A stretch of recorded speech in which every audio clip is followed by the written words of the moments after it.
I view the process of building wealth as 4 different stages. And the fact of the matter is most of us never make it out of the first stage. And if we do, we end up right back to where we started. So in today's video, I'm going to be walking you through each one of the wealth building stages. As I go through the video, leave a comment down below and let me know what stage you're in and what you think the reason is that's preventing you from getting to the next stage. In stage 1, it's all about survival. At this point, we're working full time, but we're probably not making a ton of money at this point. But we are making enough to make sure that we can pay our rent. We probably have a car payment, and we likely have a credit card that we're using to bridge any of the gaps that we have on any given month. We might also have some student loans that we're probably not paying on. They may be in forbearance or we're just not paying them at all. At this point, we're making just enough money to get by. We likely don't have a budget, we don't have a method, we don't have a plan on what we need to do to actually start getting ahead. I spent the majority of my 20s in this stage, and it wasn't that I wasn't making enough money to actually get things under control, I just didn't know what to do with my money. Now, I always say that it's not about how much money you make. It's more importantly, it's about what are you doing with the money after you make it. There's people out there that make a very good salary, but whenever you peel back the layers a little bit, they're spending just as much money as they make every single month, and oftentimes they're spending more. That's why you see the amount of credit card debt in the United States continuing to increase. And to be quite honest with you, I don't even know if that's going to change anytime soon. Now, you put all of that together, add in the fact that we're not budgeting, we don't have a plan, and we're just on survival mode, you can see why so many people never actually make it out of this stage. I mean, whenever I was in this step, I wasn't thinking about getting rich. I mean, maybe I dreamed about it a little bit, but I wasn't actively doing anything that would help me actually get to that point. It was just all about survival. In stage 2, it's all about stability. If you had any high interest loans or credit cards, those are paid off. If you had a car payment, that's paid off or it's very close to being paid off, and you have a little bit of money saved in an emergency account.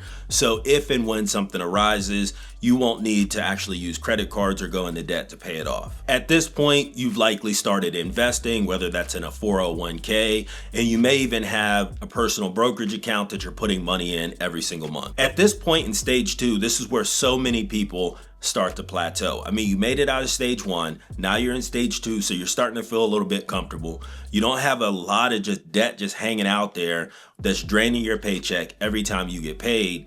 But at this point, I think some people forget to keep doing the things that ultimately help them to get to this stage, right? Maybe you had a budget in stage 1 that helped you to get to stage 2. And once you got to stage 2, you're no longer budgeting. You're spending a little bit more money because hey, you don't have to pay that high interest credit card anymore. You don't have to pay for that car payment anymore. So you start to spend a little bit more as opposed to continuing to invest and doing the things that got you into stage 2.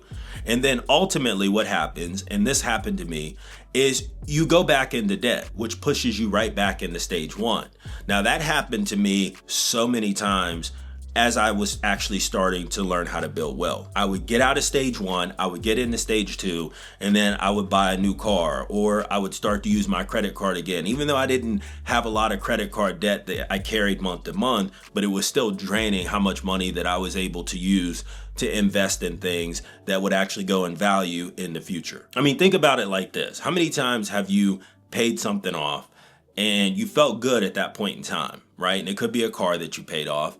And what do? We go out and we get another car payment. And then we start that cycle all over again. Because once you get that car, then you might want to go out and buy some new clothes, and then you might want to take a few trips, and then you're right back in stage 1 and you go through that process all over again. Stage 2 is a crossroads for so many people because you could either go back to stage 1 or you can continue to do the things that got you to stage 2 to propel you into stage 3. In stage 3, it's all about growth. Your investments are starting to grow. You've got a substantial amount of money sitting on the sidelines that you're waiting to deploy, and maybe you want to buy a rental property, or maybe you want to start a business, but you've got the capital and the options to do either one of those things. At this point, if you had student loan debts, those student loan payments are gone. You have a credit card, you're paying that bill every single month. And at this point, the only obligation that you have on a month-to-month basis is either your rent or your mortgage. At this point, all the money that you're making on a monthly basis is either going into an investment, or you're putting that into a savings account, waiting to use that money when an opportunity arises. You're still understanding the best ways to invest, and more importantly, you're starting to understand how to manage risk. This is where discipline is starting to catch up and potentially overtake the amount of hustle that you're putting in every single day. This is a point, again, where you're at a crossroads. You can either pull back a little bit and you can just focus on maybe paying off your debts, or maybe you just decided, hey, I've made it to this point, I'm comfortable, and I'm where I want to be, right? Or you can continue to keep your foot on the gas and make it into stage 4. Now, at my point in my life, I'm in stage 3. I'm right at that crossroad. And right now I'm working on putting my foot on the gas and continuing until I can make it into stage 4. Stage 4 is all about financial freedom. In this stage, working a 9-to-5 is optional at this point. You likely have investment properties that are bringing in money every single month.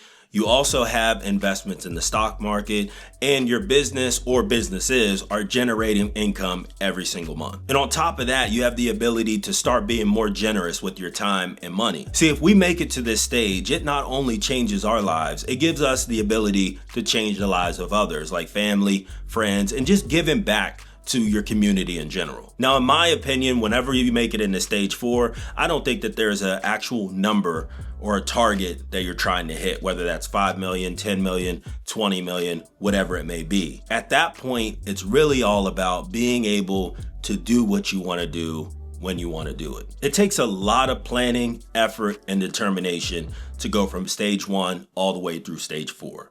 And the fact of the matter is most people never make it out of stage 1. It's that they may not have the tools, the information, or the guidance to actually get them to stage 2 and beyond. All right, what do you guys think? What stage are you currently in? And have you been through that stage 1 to stage 2 loop like I previously mentioned in the video? Leave a comment down below and let me know.